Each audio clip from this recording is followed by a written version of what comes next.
ये तो जनता बताएगी अच्छा बुरा किसका क्या परिणाम निकलेगा, वो तो फरवरी मार्च के परिणामों से पता लगेगा। लेकिन मैं ये कह रहा हूँ कांग्रेस पार्टी आज जैसे राजस्थान में भारतीय जनता पार्टी की गत बिगड़ी हुई है, वसुंधरा जी को माइनस करने के बाद नया नेता पैदा नहीं कर पा रहे, आज इसीलिए चुनाव हार रहे हैं। लेकिन कांग्रेस भी ऐसा नहीं है कि एक बिल्कुल क्लीन स्वीप करती जा रही है। अभी नगर निगम निकायों की पंचायतों की आप बात कर रहे थे, उसमें भी बीजेपी ने टक्कर दी, जबकि बीजेपी के पास कोई नेविगेटर नहीं। तो कांग्रेस में तो अशोक गहलोत जी का नेविगेशन है। अब सचिन पायलट तो भी मुख्यमंत्री बनेंगे कभी भविष्य में, जब उनका नेविगेशन सिद्ध होगा।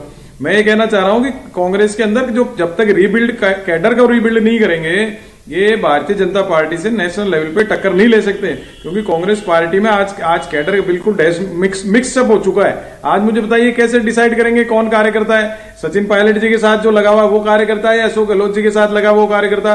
जो दोनों के साथ नहीं लगा हुआ जनरल कांग्रेस का कार्यकर्ता है, दोनों से अलग है, उसका क्या डेफिनेशन करोगे, किस कैटेगरी में ले जाओगे उसका? तो ये अभी इनके बड़े अंतर्द्वंद सामने आएंगे। लेकिन मंत्रिमंडल बहुत ही संतुलित और बढ़िया वर्कआउट हुआ है इसके ऊपर, ये मैं कहना चाह रहा हूं शुरू से। और मंत्रिमंडल की जो शेडो आई, पब्लिक में परसेप्शन आया, बहुत अच्छा है। अब ये धरातल पे कितना उतरेगा, इंप्लीमेंटेशन कितना होगा, वर्कर से पब्लिक से इनका एटीट्यूड क्या होगा? मैंने बताया पिछले मंत्रिमंडल कुछ मंत्री थे तो गेट ही बंद रखते थे, कार्यकर्ताओं पब्लिक से मिलते नहीं थे। अगर ये मंत्रिमंडल क्योंकि तीन चार बार अगर आज जो तस्वीर दिखी है, ज्यादातर लोग अगर वैसा ही अपना तस्वीर दिखी है कांग्रेस की, आज जो तस्वीर दिखी है, आलाकमान लंबे समय से ये उम्मीद कर रहा होगा कि ये तस्वीर कम से कम राजस्थान में दिखे। पंकज जी, अगर ये तस्वीर वाकई में हकीकत है, दिल से दिल अगर मिल गए हैं, तो फिर चुनौती तो आपके लिए बहुत बड़ी हो जाती है, क्योंकि गुटबाजी आपकी पार्टी के अंदर भी है। इस बात से आप इनकार शायद ना कर पाए। नहीं, मैं इनकार करूंगा या नहीं करूंगा ये बताएगा, लेकिन मुझे बताइए आज तक के इतिहास में कभी किसी मुख्यमंत्री ने निकम्मा, नालायक, नकारा शब्द का उपयोग किया है? कभी बता दीजिए कि ऐसे व्यक्ति ने कभी किया हो, और यदि किया तो मैं ख्याल में ये शब्द जो है हमारे यहाँ की बाहर की पद्धति पर है। और मैं कह रहा हूं कि क्या वो जो जख्म है वो क्या इतनी चीजें जल्दी भर जाएंगी? दूसरा, इन्होंने कहा कि जो आला कमान ने कहा, मुझे तो ये तो सचिन पायलट ने खुद सामने आके कह दिया, सचिन पायलट ने सामने आके खुद कह दिया कि कोई गुटबाजी नहीं है। आज प्रेस कॉन्फ्रेंस उनका आपने शायद सुना भी हो। देखिए, आपने सुना ना इनकी बात, अभी आपने सुनी ना। मुझे बताइए कि 3 लीडर से कब तक आपने देखा? इन्होंने कहा ना लीडरशिप। अब मुझे बताइए कि आपने बड़े लोग लगातार कह रहे थे, अभी पुरोहित जी ने क्या कहा, राहुल गांधी जी की, अभी दूसरा क्या कहा, प्रियंका गांधी जी का शेडो है। अब मैं कह रहा हूं ना, shadow, what is the meaning of shadow? भाई लीडर में कौन सा शेडो होता है? भाई लीडर तो लीडर होता है यार, क्या शेडो होता है? लीडर तो लीडर होता है। अब आप कहेंगे एक शेडो होता है उसके ऊपर। अरे भाई आप बात कर रहे हैं, आप बात कर रहे हो अशोक गहलोत जी के शब्दों की। प्रधानमंत्री ने कभी ऐसे शब्दों का प्रयोग किया था क्या, जो आपके मोदी जी प्रयोग कर रहे हैं? ऐसे किसी प्रधानमंत्री ने हल्के शब्दों का प्रयोग किया कभी, जो प्रधानमंत्री कर रहे हैं आज के दौर में? राजनीतिक गिरावट तो आपके 7 साल के दौरान आई है। मैं कांग्रेस बीजेपी की बात ही नहीं कर रहा हूं, जो राजनीतिक गिरावट आई है आपके 7 साल के दौर में आई है। पुरोहित जी, मैं बताता हूं आपको। भाई प्रधानमंत्री जी के शब्द ठीक है क्या? इनके तो खराब हैं। आप बताइए, इनके तो खराब हैं, प्रधानमंत्री जी के शब्द ठीक है क्या? मैं अशोक गहलोत जी पे जा नहीं रहा हूँ, आप मुझे बताइए प्रधानमंत्री जी के शब्द ठीक है क्या? ठीक है वरुण जी, सुन तो लीजिए उनको। नवल किशोर शर्मा, अभी नवल किशोर जी के लिए कहा, मैं कह रहा हूँ नवल किशोर जी के बेटे का क्या हाल किया आपने, और परशुराम जी के परिवार का क्या हाल किया, ये सबको पता है। जो लोग बड़े कर रहे हैं क्या कोई? पंकज जोशी जी, आपसे आके शिकायत नहीं कर रहे, आपसे आके तो आपके विधायक शिकायत कर रहे हैं। वो याद करिए प्रताप सिंह जी जो कहते हैं कि हमें विधानसभा में बोलने नहीं दिया जाता।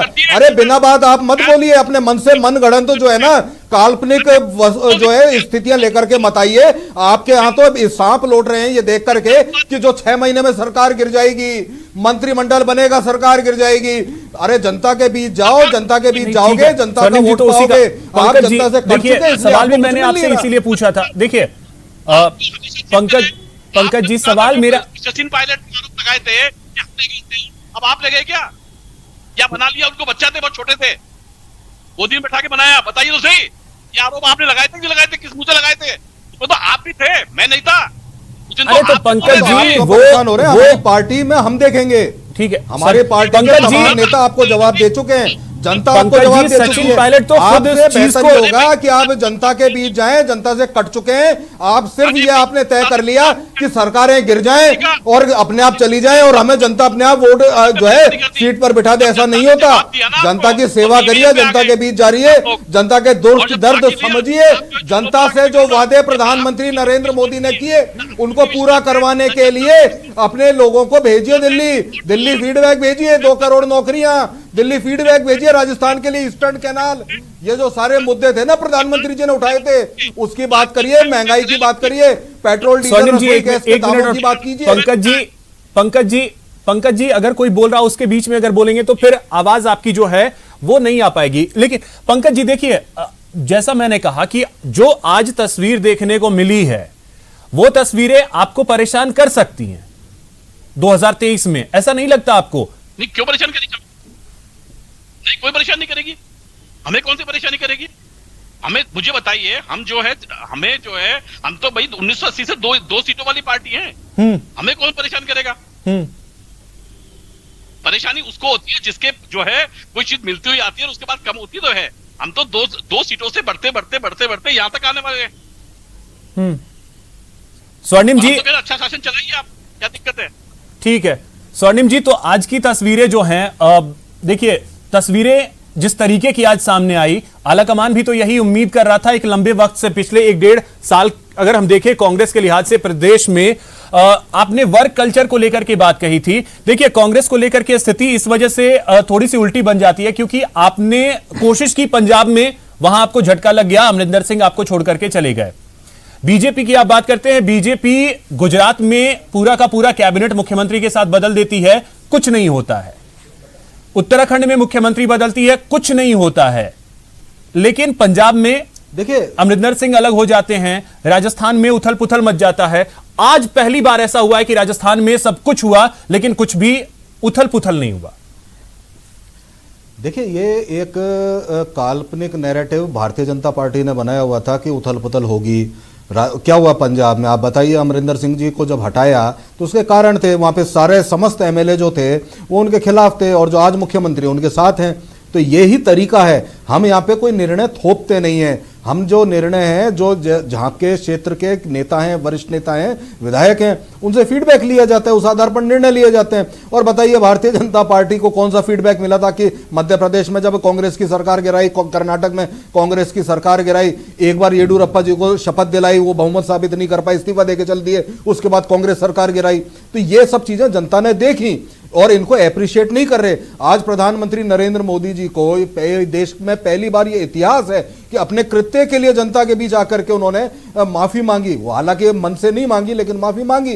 तो ये सब चीजें हो रही हैं। हमारा काम होता है जनता की सेवा करना, जनता के लिए किस तरीके से, बेहतर तरीके से हम सेवा में लग सकें। हम प्रधानमंत्री जी की तरह हमारी कार्यशैली नहीं है कि आप आए, कोई भी निर्णय बिना किसी से बात करें, पार्टी को नहीं पता, सरकार के साथियों को नहीं पता और आपने एक घोषणा कर दी 8 बजे नोट बंद, भले ही देश का क्या हो, कोई सलाह थोड़ा ली।